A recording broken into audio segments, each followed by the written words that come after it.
अभी छोड़ दें। आध्यात्मिक क्षेत्र, आदिदैविक के विषय में थोड़ी चर्चा मैंने की। आध्यात्मिक आत्मा संबंधी, जिस पर मैंने प्रथम दिन कहा था थोड़ा, आत्मा संबंधी।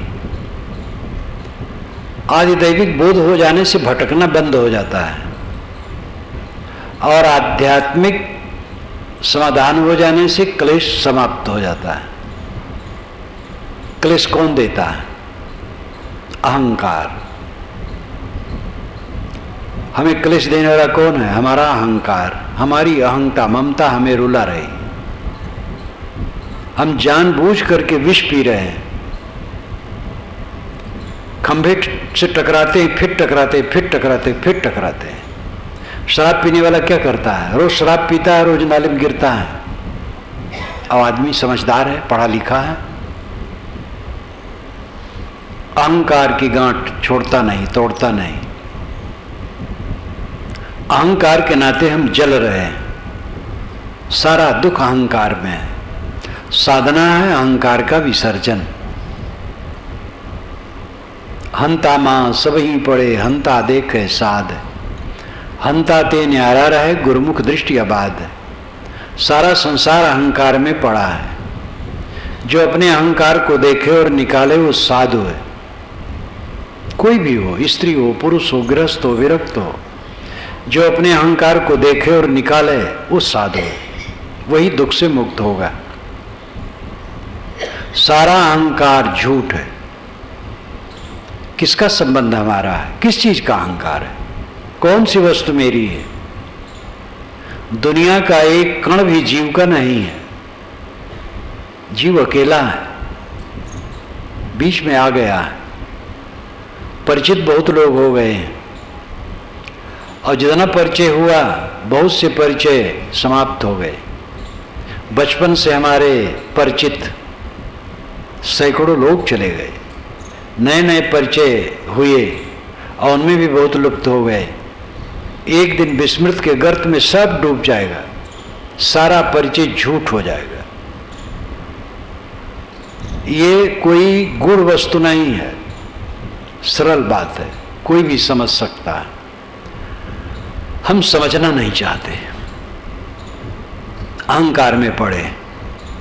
देह का अहंकार, विद्या का अहंकार, पद का अहंकार, साधु होने का अहंकार, गुरु होने का अहंकार, मठाधीश होने का अहंकार, रुपया पैसा का अहंकार, विद्या का अहंकार। अहंकार क्या कहा जाए? अहंकार पर अहंकार, और सब झूठा। सारी विद्या बुद्धि आधारित है। अभी मस्तिष्क में विकार आ जाए, सब विद्या भूल जाएगी। महापंडित राहुल सांकृत्यायन 33 भाषाओं का ज्ञाता, और दिमाग में विकृति आई, सब विस्मृत हो गया। कुछ भी उसको याद नहीं था। लोग कहते हैं एक भिक्षु धर्म रक्षित जो बनारस के बोधि सभा के कॉलेज के प्रिंसिपल थे, उन्होंने मुझसे बताया, शायद ये 71-72 की बात होगी। उन्होंने कहा अगर वे जीवित हो जाते और रह जाते, स्वस्थ हो जाते, तो फिर से उनको कखा पढ़ाना पड़ता, जो 33 भाषाओं का ज्ञाता था। जैसे संस्कृत का धारा प्रवाह, वैसे अरबी का, तिब्बती, चीनी, रूसी, इंग्लिश में तो पंडित था ही, नेपाली और सिंगल भाषा, 33 भाषाओं का ज्ञाता था। लेकिन बच्चा जैसा हो गया था। जब दिल्ली में एक मित्र उससे मिलने गया, बीमारी हालत में चल रहा था, तो हाथ पकड़ करके कांपते हुए खड़ा हुआ और कहा, मैं क्या पढ़ा लिखा आदमी हूं? क्या अहंकार है? शरीर तो निरंतर गल रहा है। जवानी का अहंकार बुढ़ापा में खो जाता है। बच्चों को हम खिलाते हैं और पूरा दावा रखते हैं, जब हम बूढ़े होंगे मूंछ फुला के बैठेंगे और बच्चे बहू को इशारा करेंगे, हमारी उंगली पर नाचेंगे। लेकिन जमाना ऐसा आ जाता है कि बच्चे और बहू को डरना पड़ता है, दुम दबा के रहना पड़ता है। कहानी बड़ी रोचक है। आप लोगों से कई बार कहा होगा कि आदमी की उम्र जो 25 वर्ष की हो मनुष्य की है,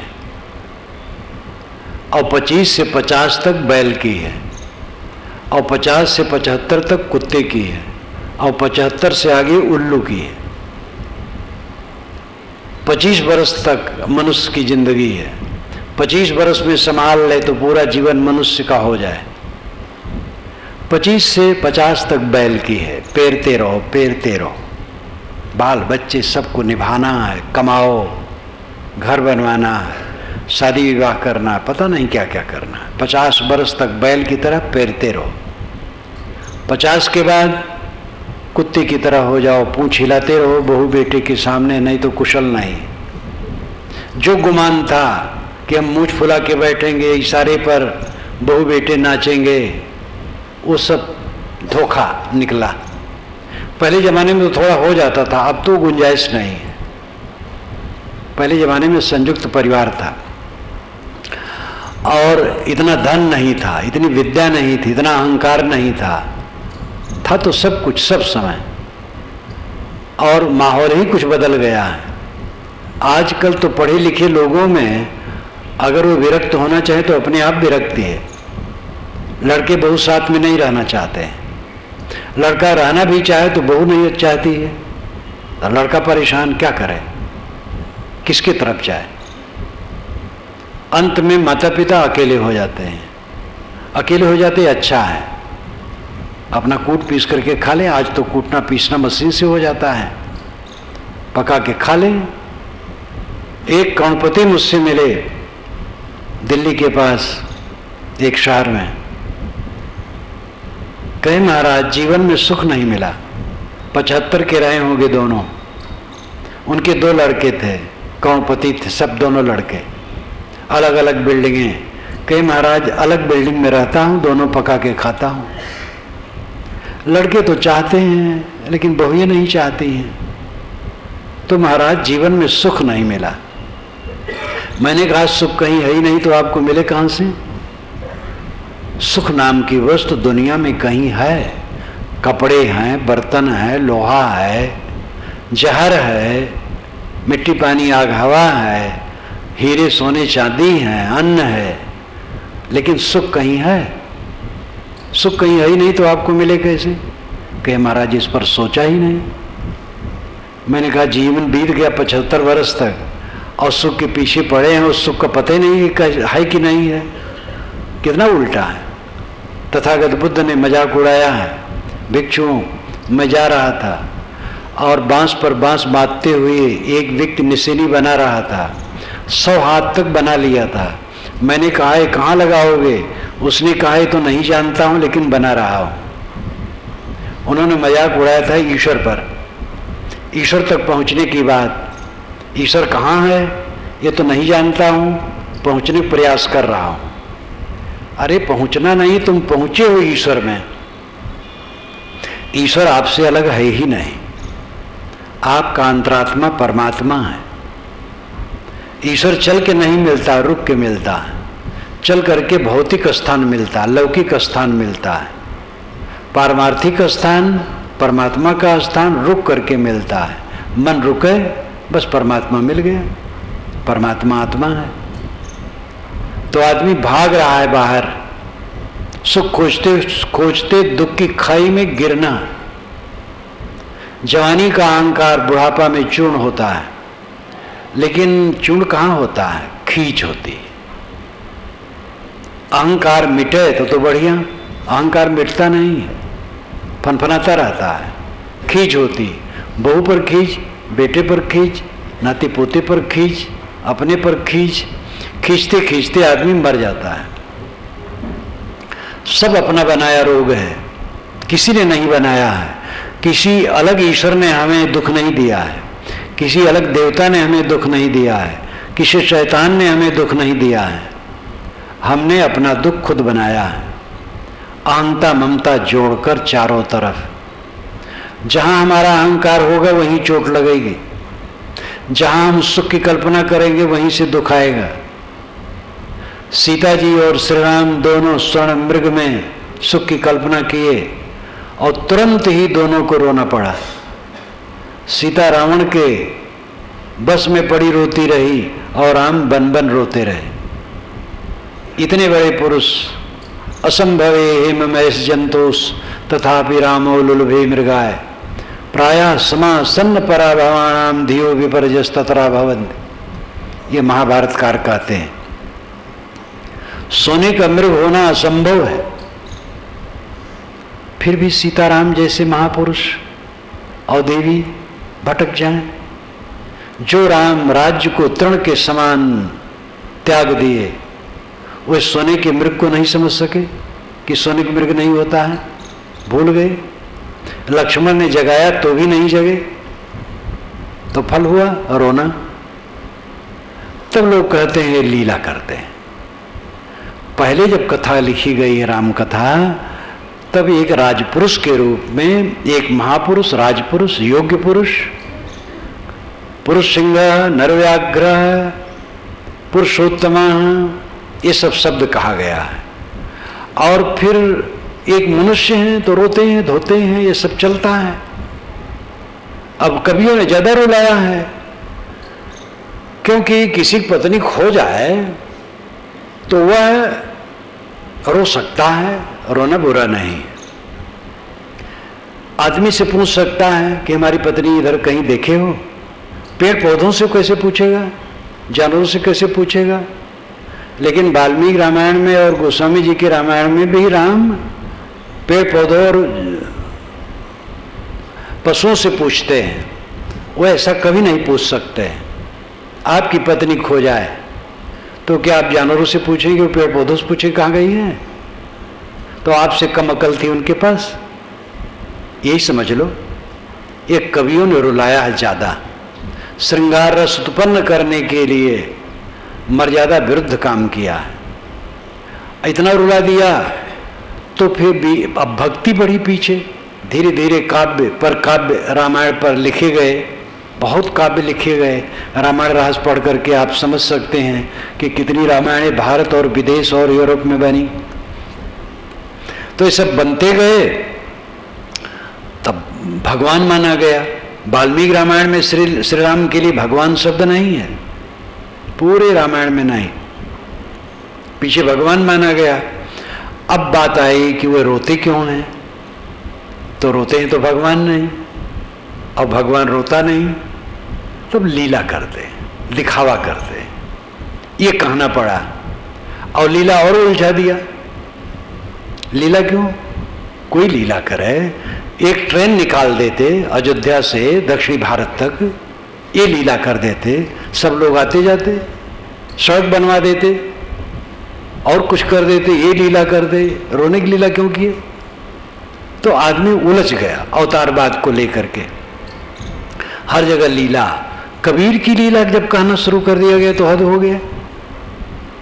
बड़ौदा में एक महंत मुझे बुलाए, मेरा वहां निवास था, बहुत दिन की बात है। तो जब उन वहां गया तो दीवार में उन्होंने कबीर की लीला का चित्र बना रखा था। कबीर लीला कर रहे हैं। एक जगह महात्माओं को राजा पकड़ करके जेल में डाल दिया था और सबको जाता से अन्न पिसवाता था महात्माओं से। तो कबीर साहब गए, अपनी लकुटी एक जाते पर रख दिए, तो सब जाते अपने आप चलने लगे, महात्मा छुट्टी पा गए। ये लीला कभी भी नहीं हो सकता ऐसा। कबीर साहब ने कोई भी लकड़ी रख दे एक पर और सब जाते चले, कभी नहीं होगा। जिस पर रखेंगे वो भी नहीं चलेगा, चलाने से चलेगा। इतनी बात समझने में क्या कठिनाई है? लेकिन भक्ति के नाम पर जो पागलपन है वो समझने नहीं देता है। भक्ति बड़ी जरूरी है। समर्पण हुए बिना, श्रद्धा बिना, सिर झुकाए बिना कहीं कल्याण नहीं है। तरने को है दीनता, डूबन को अभिमान। कबीर साहब की अधिसाखी है। तरने को है दीनता, डूबन को अभिमान। माता पिता के सामने सिर झुका दो, गुरु के सामने सिर झुका दो, बड़ों के सामने सिर झुका दो, छोटों से भी विनयी रहो, बराबर में भी विनयी रहो। अहंकार की यहाँ कोई गुंजाइश नहीं है। जितनी मात्रा में हम अहंकार करेंगे उतनी मात्रा में जलेंगे, कोई उस जलन को मिटा नहीं पाएगा। भक्ति की आवश्यकता है, लेकिन भक्ति के नाम पर पागलपन है, पागल खाना है पूरा।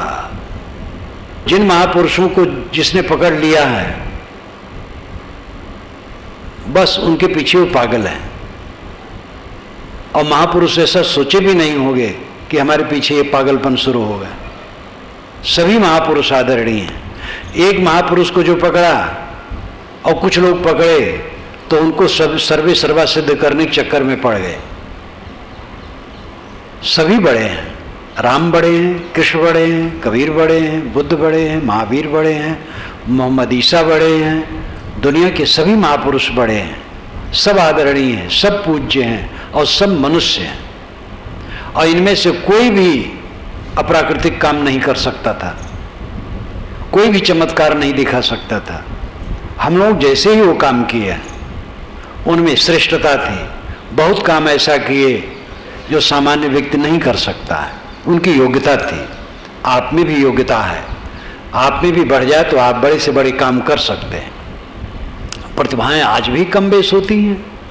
इसी देश में गांधी जी हुए, जवाहर हुए, पटेल हुए, बड़े बड़े नेता हुए, राजनीति में सुभाष बाबू हुए, चंद्रशेखर आजाद हुए, लक्ष्मीबाई वीर, अंग्रेजों से लड़ी। हर क्षेत्र में महान होते हैं और सदा महान होते रहेंगे। दुनिया के जितने गुरजन हैं खास खास माने जाने वाले, वे सब केवल मनुष्य हैं और उन सब का आदर होना चाहिए, लेकिन भक्ति का पागलपन नहीं होना चाहिए। इस भक्ति के पागलपन ने विवेक को समाप्त कर दिया, कारण कार्य व्यवस्था के बोध को समाप्त कर दिया, तर्क और युक्ति और चिंतन, अंतर्बोध, ये सब को मिटा दिया है। विचारक बनो, चिंतक बनो। ये सब की सामग्री कबीर वाणी में है और पुराने ग्रंथों में भी है, जगह जगह वेदों तक में है, शास्त्रों में है, उपनिषदों में है, बुद्ध वाणी में है, महावीर वाणी में है, गोस्वामी जी की वाणी में जगह जगह है। अपने आप को हमें निष्पक्ष बना करके निर्छीर विवेकी अपने को रखना है, सब जगह बातें मिलेंगी। आध्यात्मिक कल्याण का अर्थ है शीतल मन, दुखहीन मन, संताप रहित मन। सोने चलो, कोई खटका ना हो,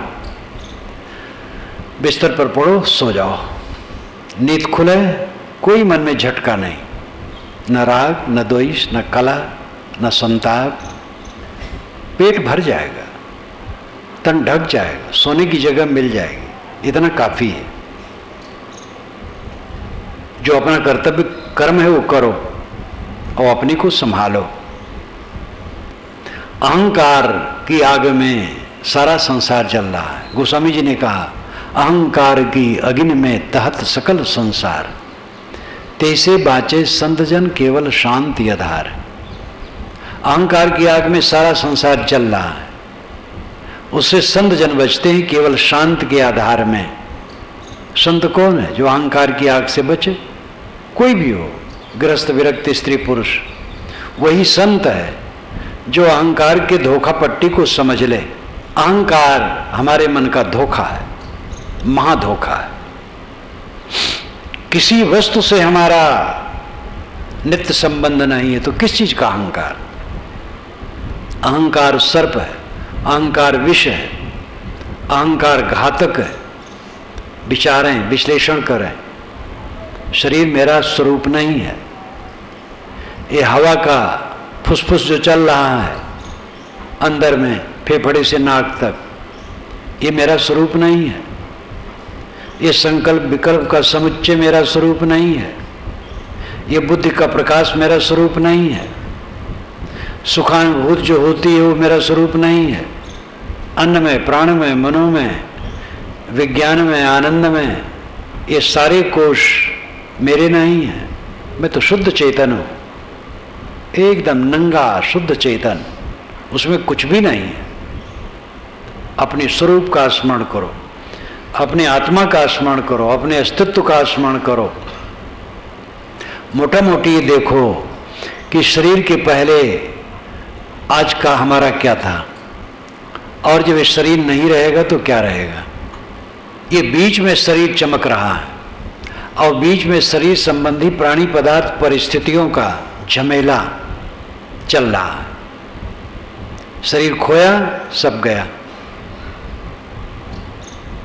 न इस शरीर के पहले ये संबंध था, न इस शरीर के बाद ये संबंध रह जाएगा। और संबंध कब टूट जाएगा? बस टूटने वाला है, सब किनारे जा रहे हैं।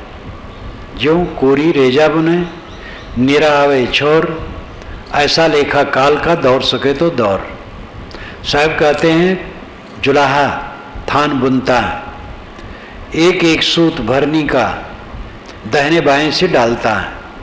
सूत कितना पतला होता है, लेकिन 30-30, 40-40 मीटर का थान बुन जाता है। ज्यों कोरी रेजा बुने, निरा आवे छोर। बुनते बुनते छोर निकट आता चला जाता है। ऐसा लेखा काल का, काल का लेखा ऐसे, दौड़ सके तो दौड़, दौड़ सको तो दौड़ो, अपना बंधन छुड़ाओ। यहाँ कोई आपका नहीं हो, कुछ आपका नहीं। क्यों दुखी हो?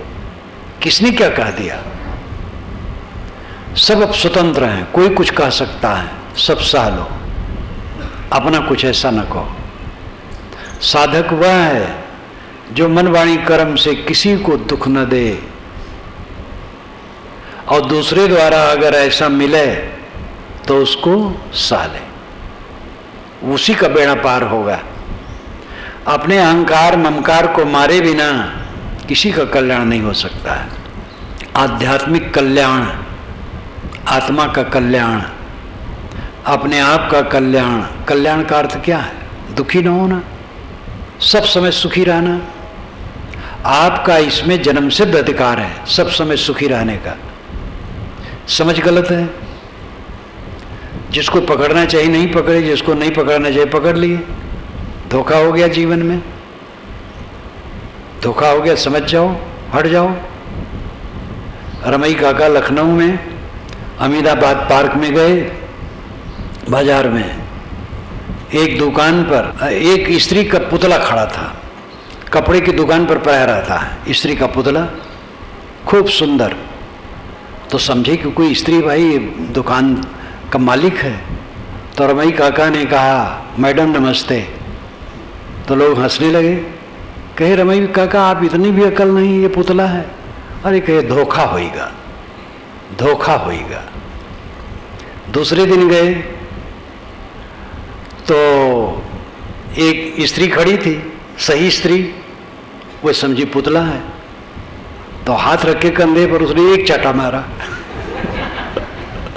तो कहा धोखा होएगा। रमई काका अच्छे विद्वान थे, लखनवी भाषा में कविता करते थे मजाक पर, हंसी व्यंग पर। रमई काका प्रसिद्ध थे। और धोखा होएगा, जीवन भर हम धोखा में बिताते हैं। बड़े बुद्धिमान हैं, हमारे समान कोई नहीं है, पैर जमीन में नहीं पड़ता, इतना अहंकार। लेकिन ये सब का चूर होना है। अपने को मिटा करके चूर हुआ तो बेकार हुआ, अहंकार तो मिटेगा ही। जब राम नाम सत्य का समय आएगा क्या अहंकार रह जाएगा। देह रहते रहते अहंकार का विसर्जन हो, देह रहते रहते अपने को मुझ में से सीख निकाल लेने के समान, इमली के छीमे से बीज निकाल लेने के समान अपने आप को, अपने आत्मा को देह और देह संबंधी प्राणी पदार्थों से विवेक द्वारा अलग समझो। सारे अहंकार पर विचारो। ये अहंकार सर्प मारे बिना कोई सुखी नहीं होगा। आध्यात्मिक कल्याण तभी होगा जब अहंता ममता का विसर्जन होगा। अहम शुद्ध चैतन्य ज्ञान स्वरूपम अजराम अमराम अखंडम अनूपम अहं शुद्धचैतन्यज्ञानस्वरूपम् अजराहम् अमराहम् अखण्डम् अनूपम्